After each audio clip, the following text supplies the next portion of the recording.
The warning blind spot alert temporarily unavailable in your Jeep will be accompanied by triangles in both mirrors illuminating, and the blind spot monitoring will not work at all. In most cases, this is a glitch that will go away after you turn off the vehicle and turn it on again. But this happens a lot when you drive in unusual conditions, like in a very dense traffic or through a narrow bridge, and a lot of things get into the blind zone of your car. The control units probably think that something is wrong and deactivate the blind spot feature.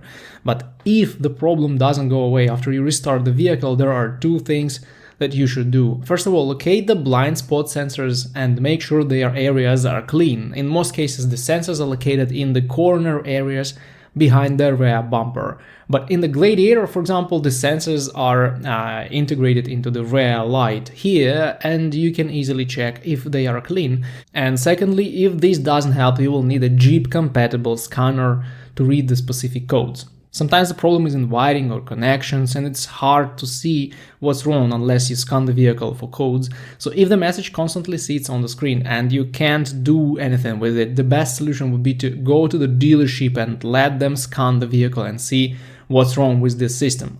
Fixing electrical problems in modern Jeep vehicles is not a DIY job anyway.